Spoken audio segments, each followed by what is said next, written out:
I want to thank Greek House for this opportunity that helped me to meet intelligent personality who can talk exactly about what's the economic now facing. According to many of the challenges, maybe all of us can notice, and who's watching media can figure, of course, that what we are going to face in the future, it might be worse than what we are facing now.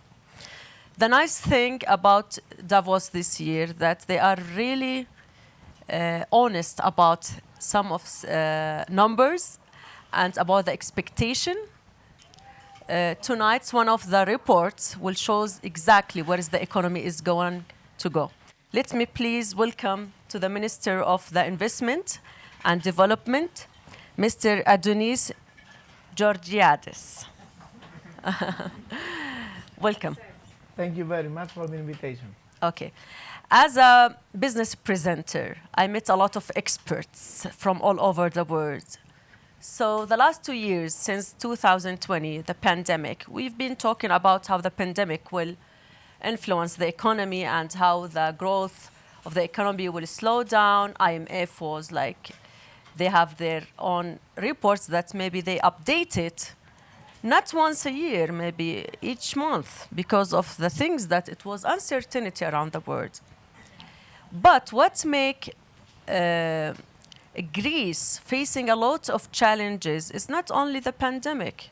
I was in CNBC in 2008, in 2009, and we know exactly what Greece is facing with a lot of things. And today when I look at the data that comes from the formal institution in Greece, I was shocked actually. How can Greece come again and stand up on their feet after what they face? And everyone maybe in the European country and the whole world said Greece shouldn't be in union because they have maybe issues with the economy. The thing is, the program, the economic program of Greece, it's really wonderful. When I look at this program, I spend like 1 week just searching and doing something. So the thing is, in 2021, when the whole world was suffering from the pandemic, the Greek economy bounced, actually. And behind the schedule of the loans, they finish all kinds of like loans that Greece we are waiting for. So let us talk about this step before we going now to what we are facing. First of all, today was a very good day. We had the official announcement from EU Commission that during the summer, Greece will exit the surveillance of the institutions of our lenders because we kept our deal. We finished the reforming program as we had promised, and they announced that they will take extra relief measures of our debt. So today, Greece's economy took a strong vote of confidence from our European friends and from EBC. And I want to say, ECB, and I want to say that this was not came by luck. It came after hard work under the most severe and strange circumstances that our government could face during these 3 years that we are in the office. Because in the beginning, when we took the government, the job was easy to us. We were implementing reforms. We were reforming Greece to a very friendly business environment country, and we were sure that by this policy we would attract foreign direct investment, as we did, to be honest. Then the pandemic came, everything changed, and we had to adjust ourselves to a very different environment. And unfortunately, exactly to the end of the pandemic, the invasion to Ukraine happened, and now we're facing different challenges, very difficult to be honest. But I'm very proud, as Minister of Development and Investment of Greece, that 2021 Greece had one of the best performance throughout the European Union, the third best performance of our GDP, 8.3%, and maybe it will be even a little bit more. This happened At the same time, we managed to continue our reforming program. And we had last year the biggest score of FDIs we had in the last 18 years. I think this was a success under the circumstances. 2022, as we see things today, because this war gives challenges that nobody really can predict, it seems that will be also a growth year for Greece economy. How? More than 3%. How? We have one of our best tourist season. Everything is booked. If you want to come for vacations to Greece, I will actually, book directly now. from here to Mykonos. To Mykonos. All my friends will join me from Dubai, by the way. Okay, okay. Mykonos and Dubai are like brother and sister, you know. Good combination, Namas huh? is almost everywhere. And the spirit is a little bit the same. Yeah. I love Mykonos and I love Dubai, so I can speak. And the investment goes really great. And I can tell you now that the war not only didn't stop the investments to Greece, I can say, and I don't want to be misunderstood, it helped us a little bit. I know. Because suddenly a lot of people realized that Greece is a very stable country in a very good region for doing business, maybe the most stable country in this region, and in sectors like renewable energy that now has huge potential, Greece has natural advantages that they are obvious to everybody, and with this government we have changed our legislation and accelerating the processes of licensing so fast that come to Greece now and take a license to build, let's say, a windmill. Okay. It's easy. Okay. With uncertainty seen, what segment of investors there will be interesting to put their money in Greece, and what kind of elastic rules maybe, or like kind of attracting goals that maybe will lead them to open a business there? First of all, as I told you before, in the renewable energy, Greece has huge potential and a lot of space to grow. And this attracts a lot of investors now from almost all over the world. Huge companies from abroad came to Greece this year, and huge are coming in the next months. In the digital era, we managed to attract these 3 years. I'm very proud for that. Maybe the most foreign direct investments in this sector we would even imagine. Pfizer picked Greece, Microsoft picked Greece, Digital Realty picked Greece, Amazon Web Services picked Greece, Meta. New Silicon Valley. Okay, maybe Silicon Valley is too much, but the truth is we are building a huge digital environment around all these companies. You know how this thing goes. When the first is coming and the second, the third, then others follow. Because this builds a society around them. What do you give them as a platform to open a business in digital? It should be like you are number one to provide them with all the kind of services. Number one, but our ambition is to be number one. I have to be very honest on that. And we will achieve that after some years. We give them things they need.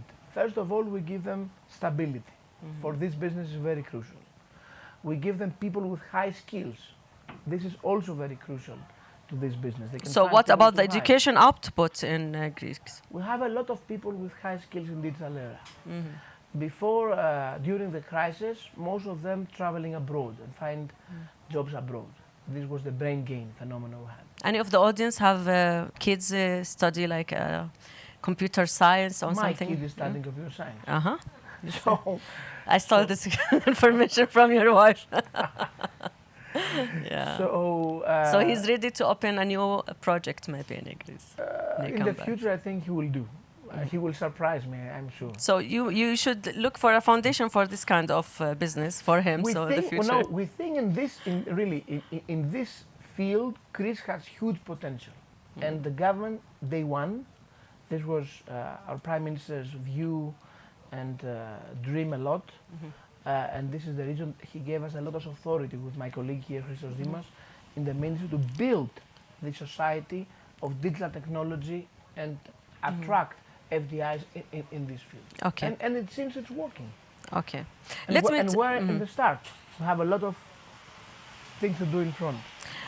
We all know that in each challenge there is a chance or opportunity, and you mentioned that we are sorry to say that with the war issues and all people is impact, especially the consumers, the level of living is totally different today in Europe, and the demand it's not like it is before, and many of the families today looking how they can consume their income and reduce their consumption because they don't know what will happen in the future. So the thing is, what makes the challenge is bigger and higher is the inflation, and we are afraid from the stagflation, the higher interest rate that comes from all over the central banks. And if we will talk about the exchange rate between the euro and dollar, now we talk about the parity. The euro is very close to be a dollar, and the franc here. So it's from one of the years that when I exchange Emirati dirham, it's because it's with the dollar, I find it's wow. It's very power, the dollar against the franc and the euro. So how you can face this issue and how you hedge from a kind of challenge? First of all, everybody would hope that the war hadn't came. Yeah, of course. And I really hope that a peace would come maybe tomorrow. It hurts people, it kills people, destroys families, destroys a nation like Ukraine, and it destroys world economy. Mm-hmm. And of course gives a lot of challenges to everybody and to Greece. I have to be very honest on that. If I had the authority to choose, I would choose that this war has never happened. Since it came, we have to find a way to adjust ourselves on that and try to find ways to use the advantages in the new environment Greece has. Mm-hmm. In the renewable energy, what has happened is very interesting. Before the war, renewable energy was expensive. Mm-hmm. We had to subsidize renewable energy in order to have more renewable energy in our system and follow the target European Union had for climate change. Suddenly, now renewable energy is very cheap. It's the cheapest way to have energy in our planet now, except nuclear. So suddenly, having investment in this area makes total economic sense. And countries like Greece that can build solar power plants with the sun almost every day in the year, with wind power almost everywhere in the country, very, very strong, and with people with skills that can put big investment in new technologies like hydrogen, for example, very easy. All this gives to Greece an advantage. And in the near future, Greece could be benefited by, see what will happen. During the last decades, we had a huge deficit because we were importing energy with fuels from gas or natural gas from abroad. If we manage to expand our production of renewable energy, not only will have cheap energy compared to Northern Europe, but we'll have a way out to reduce our deficit. Yeah. So this would give to our economy a huge advantage, a competitive advantage that we didn't have it for many decades. So yes, if we do our job and we work very hard and very fast, and we will do, next years Greece could make a big turnover in our economy. So, of course, in the first period, our economy will be influenced from inflation, will be influenced from high rates, as everybody else. And I want to comment also one thing. Many people could worry because Greece has a very big public debt, and how this huge public debt could be influenced by the rates that will rise during this new environment. Serving the debt. Yes. The billets. But I will surprise you, Greece is more protected, even though we had this huge public debt from other countries. Why?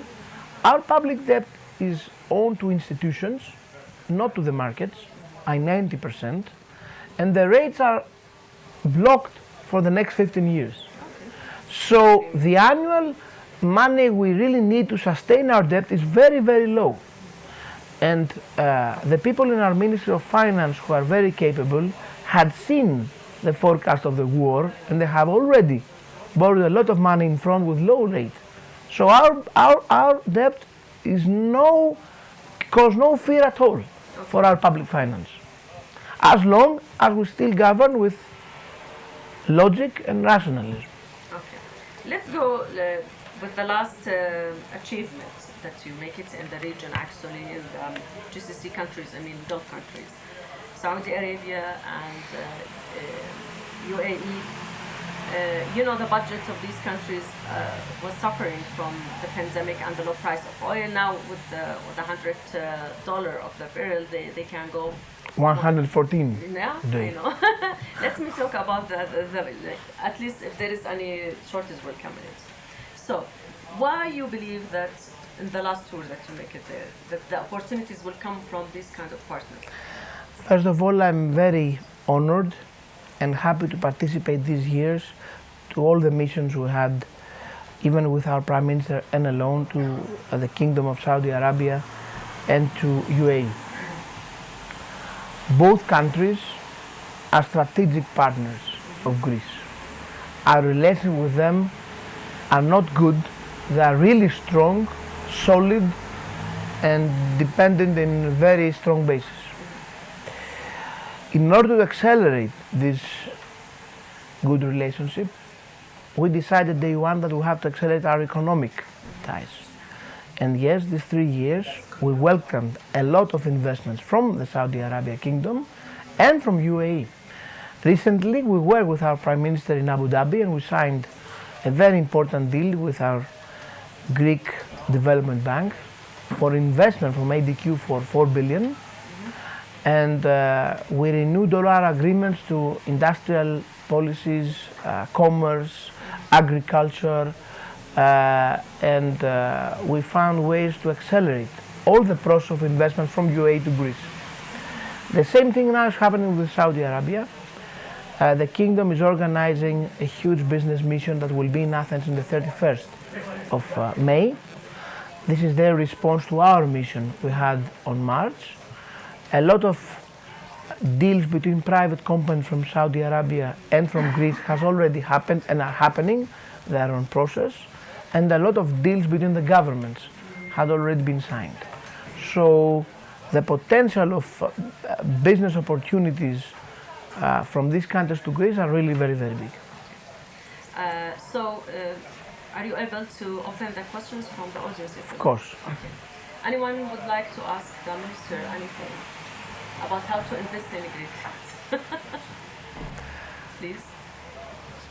Most of them are people that I have worked with, some of my colleagues, but some other people I've worked with, and they know that what we say that we're transforming Greece to a very business-friendly country, it is true. I will tell you an example that I forgot to mention. All the pipeline of the privatization program we had in process has fulfilled in the best way we could, and a lot are here to come. Okay. Just one thing I should mention. It's actually in Davos this year. I met a lot of companies who's working in energy sector, oil and gas, and we find out that Greece will play a role actually in the not region, in the world, and if they keep it diplomatic with what happens, and I don't want to say unbiased because you can't to be unbiased that much, but you can get the benefits from it. One of the ladies who's working in this sector, maybe she have a question. Exactly that is my question. What's your picture of Greece as an energy hub for the next 5 years? And what are your priorities is my second question for the next couple of months in a very difficult economic environment. Thank you. Throughout our ministry and after my decision, of course with the Prime Minister, we put 170 million euro from European funding to FSRU in Alexandroupolis port. We strongly believe that Alexandroupolis port can play a key role in distributing LNG throughout Balkans and Eastern Europe, and we will do. We built a new infrastructure in Revithoussa and doubleized the amount of LNG we can transport from Revithoussa. Now, as we speak, we'll have a ship of LNG every day in Revithoussa and distribute LNG from there throughout Europe. You know that Greece has the tap from Azerbaijan that distributing natural gas to Italy and to other Balkan states. So yes, Greece can play a huge key role in the new environment of energy that is coming. And of course, there is the EastMed, a huge project between Greece, Cyprus and Israel that we believe a lot, and we believe that now it makes sense. Anyone else? Yeah, Hello again, Minister, from a different position now. One of the most emblematic projects of this government when it came to investment was the Elliniko initiative. So we're talking about a size that's 3 times the size of Monaco. I believe 8 billion euro is the plan.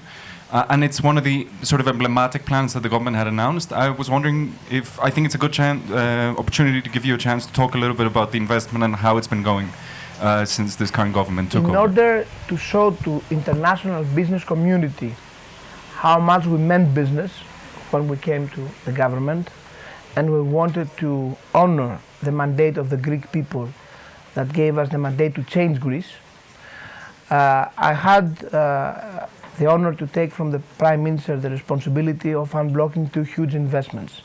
The first, the Ellinikon, and the second was Eldorado Gold in Halkidiki. These 2 investments for many years were going around and again were announced, and after some period of time there was something like an anecdote to foreign investors. We managed to unblock both of them, and as if for Ellinikon, I think it's one of the most successful real estate projects in the world now, and I will tell you why. The first phase that is due to finish until the end of 2025 managed to sell all the properties that had to be sold in less than 5 days. After a week, you couldn't find anything to buy in Ellinikon. As we speak, there is nothing to buy. Everything is being sold. The construction has already started. The timeline is being kept. The casino will proceed until the end of this year. And until 2025, the project will be there. This project it's not only a big real estate project, but it gives the proposal of a new kind of city. Totally sustainable growth, environmental friendly, digitalized, with great respect for human with disabilities, and with a style that will promote Greece as a very sophisticated and modern country. This is the new Greece we want to show to the world. And I'm very proud that I participated to this project, to be here where it is. Good luck. It was nice to be with you tonight and to talk about this kind of points and the key points actually, that maybe it will give me an open-minded to how to also make some of the interviews with other countries that maybe I will meet in Davos. Thank you very much. Thank you. It was a great honor for me.